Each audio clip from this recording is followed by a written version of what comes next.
In order to do this peel, we need to do a little preparation. So you will need your blow dryer on a very cold air. You will need a piece of gauze that is in your kit, and you will need little glass jar where you can put a peel. Okay, so this is my glass jar and this is my peel.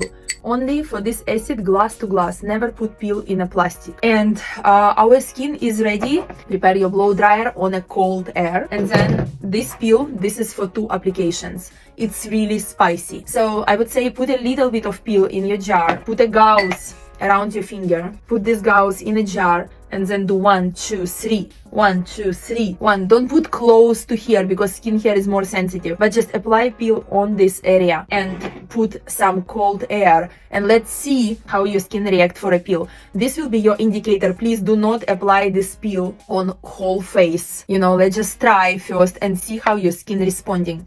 And then when you apply it here on your skin, ask yourself from 1 to 10, what is the level of spiciness? I know that when I apply it on my skin, I feel like around 5. And it's normal. It's normal even to feel 10, because for everyone this number will be a little different. And then just continue to blow cold air and just see like how your skin calming down. This peel, you don't need to rinse. It's a self-neutralizing peel. Percentage will be always different. Depend how you describe us your skin and what kind of pictures you will add. But peel will be always custom. So apply it on your forehead and let's look together in a mirror on your skin. If you see that your skin become slightly red and it has like a little white residue on top once your peel start to dry, it's absolutely normal. It calls crust, and if you get a crust, it's mean like perfect, your peel penetrating the way it needs to be.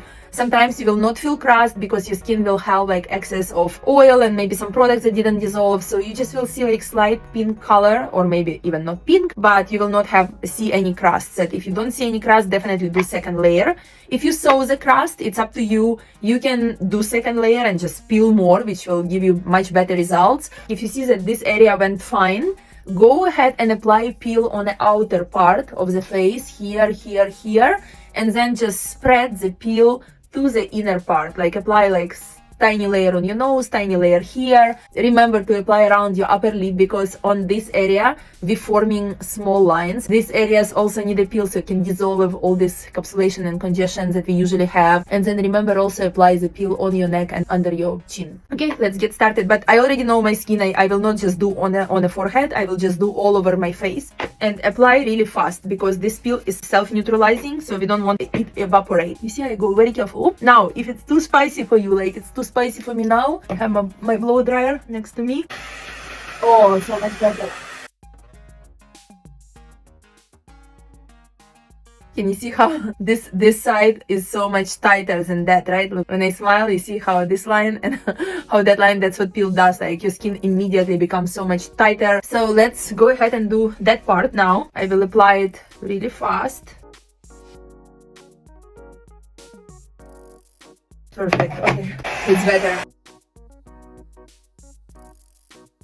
It's a little uncomfortable, a little spicy, but I will go ahead and do another layer of the peel. This time I will try to apply it all over my face. I will put the rest of the peel here, and then looking at my skin in the mirror, I'll go ahead and apply it. Oh, spicy, spicy, spicy. I apply also under my eyes.